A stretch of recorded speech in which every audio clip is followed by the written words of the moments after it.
Okay, now let's talk about battle techniques. Uh-huh. All right, teach me to get better, and teach everyone who's rank 20 and needs to get to battle rank 30. All right, okay. So I guess that's your first big objective right here. Somehow I managed to sneak my way into battle rank 30, Oh, but in case I drop, all right. Okay. So one of the first things that you might want to start thinking about is the number of arts card that you have in your possession. okay. So earlier, I told you how every player has their own deck Right. of arts card. The content of the deck is actually influenced by the characters that you bring to battle. Really? Really? See, I did see that, but I didn't pay it that much attention. All right. Okay. So we got a really nice slide right here to show you, so that I can explain to you, please, how things are done. Look here. The combination of cards above, the 3 strike cards, 3 blast cards, 1 quark card, and 1 special move card. Those are default. Right. Everybody has those. Right. You can't get less of those. But beyond that, on the bottom of the screen, you might see the character statuses lined up, the screen that you never look at. Look, I'm going to look at it now.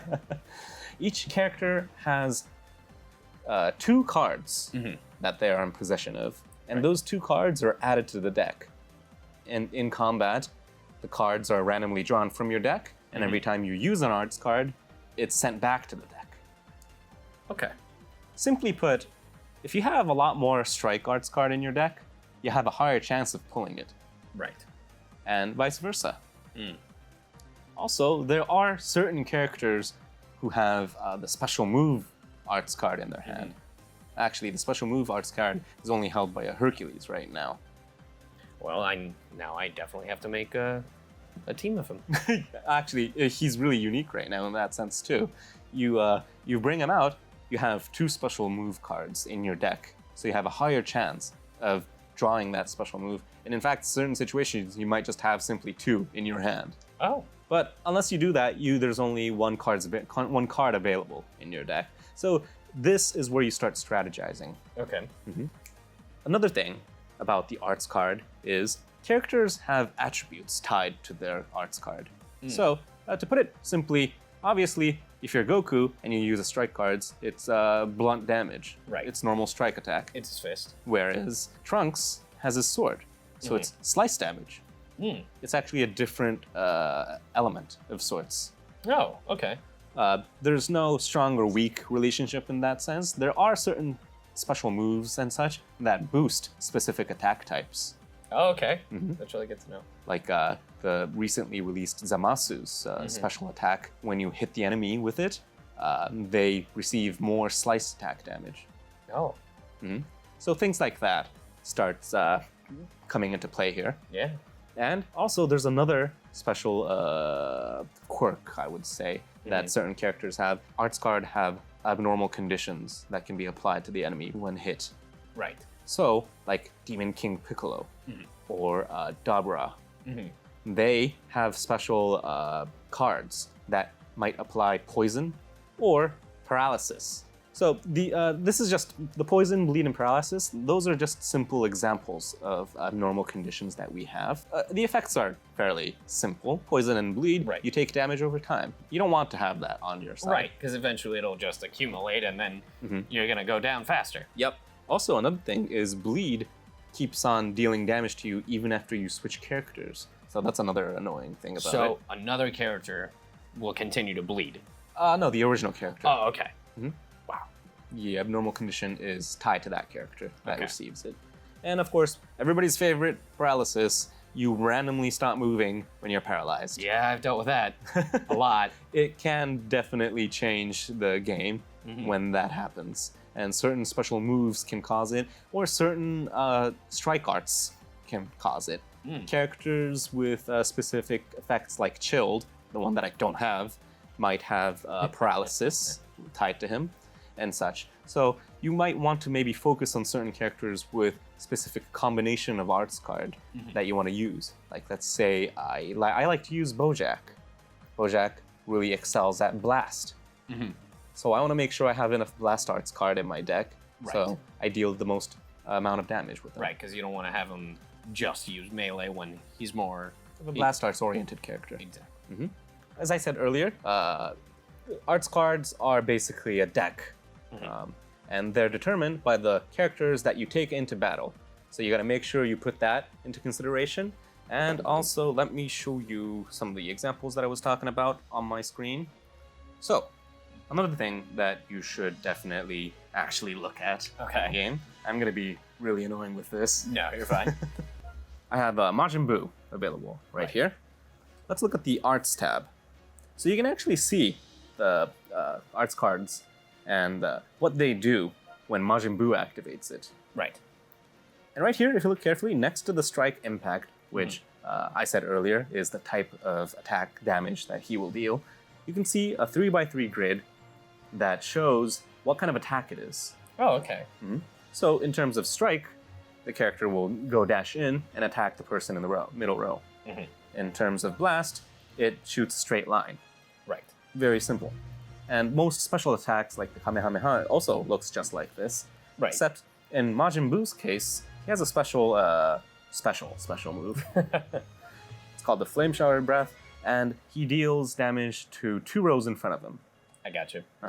Yeah, I actually dealt with this with Janemba and wondered, why did my attack miss? It's because they were farther away. Yes, exactly. When they're furthest away, when the enemy is not in range, this misses. Yeah. But if they are in range, or if they dodge, it will hit 100%. So, actually, let me show you some of that on the screen right here. So, the left side is my general strike and blast arts. Yeah. It's very simple. It's in one row. Doesn't matter how far the enemy is. In fact, in terms of strike, the only difference it makes is the amount of time the enemy has until he can react. The further you're away, the more time he has. Right. It's kind of obvious. Yeah. And in terms of attack range, it says Nappa's Giant Storm here. In my case, I showed Majin Buu. He also has a special that covers 2 rows in front of him. Right. It's the attack where he flicks his finger and it causes that humongous storm of just maelstrom. Yep, where he destroys an entire city. Yeah. Very casually, too. Yeah, it's all good. So, that kind of attack is very unique. Not many characters have it. And you also got to make sure you can tell who has it, or else in PvP, you might accidentally dodge it. Or you might just, use it. Yeah, just accidentally use it and not hit the enemy. Yeah. That's always just a waste, so... Now you know why Janemba didn't hit. Yeah. So, instead of dodging for an attack like Giant Storm, would someone, if they backed up, would they be able to dodge it instead? Actually, that's a very nice question. If you're in mid-range, if you swipe down and back away, you can dodge it. That is actually the best and the safest way to dodge it. But if you're in close range, you only have one choice. Right. Interrupt him.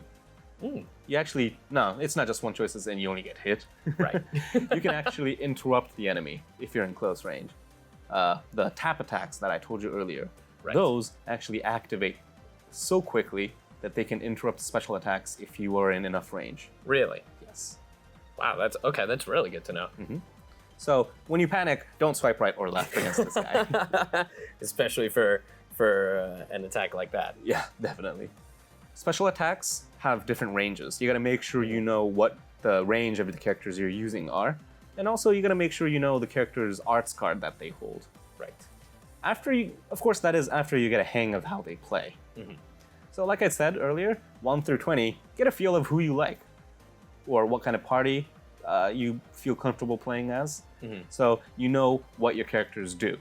Right. And then after rank 20, that's when you start thinking about just the abilities and the equipments that you can put on your characters.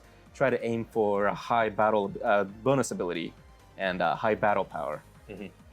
Just in general, those numerical values are a sign, a hint of sorts. We don't want you to say, just because I have higher power level, I can beat you.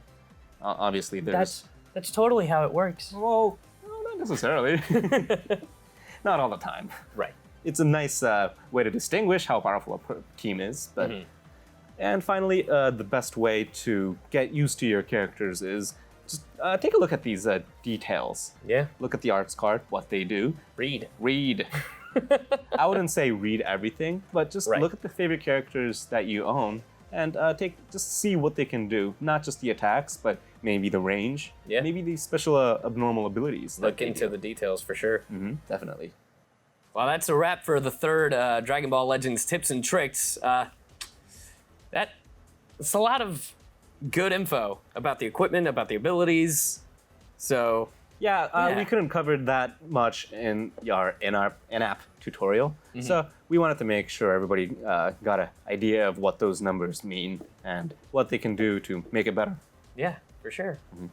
But of course, we got a couple more. In fact, we're just at battle rank 30 in terms of where to aim at. So if you want to aim for higher, we got a lot more episodes after this. Good. Yeah. So I hope to see you guys next time. Yeah. Later.